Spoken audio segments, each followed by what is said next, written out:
I'm about to state the obvious in saying that the entertainment media, all the different forms of them, have been pretty slacking as of late. And given that these outlets that create these forms of entertainment are in California, you can expect that they have a very, very anti-Trump bent. Now, personally, I could give a fuck less if they're against Trump.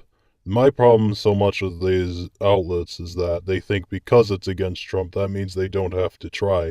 For instance, since Trump got elected, SNL's whole sketches have been, oh, drumpf this, drumpf that. And it's not even like funny stuff about Trump. They just follow along with what fucking CNN or whatever says.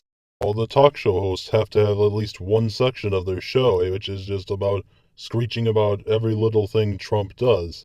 I wouldn't mind so much if they told actually funny jokes about him, but most of the time it's just them complaining and moral fagging that he's a horrible person. Like, that's not really funny, that's just you whining.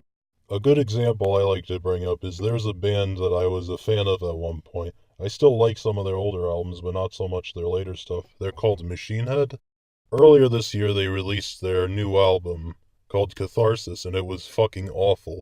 The only effort they put into that album is to talk about how much they hate drumpf and they hate like all drumpf supporters and shit like that.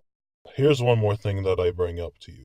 Anthony Fantano did his top 10 worst songs of 2016, and half the songs were anti-Trump songs. And keep in mind, Fantano is not a fan of Trump, like, at all. But why even try these days? Them being against Trump is they're doing the same thing that they do with diversity. You have to like it or you're this thing we don't like. But that's all I have for today. I'm planning to have at least one more video in this style later this week. I'm pushing to have it released either on Thursday or Friday. But in the meantime, take care.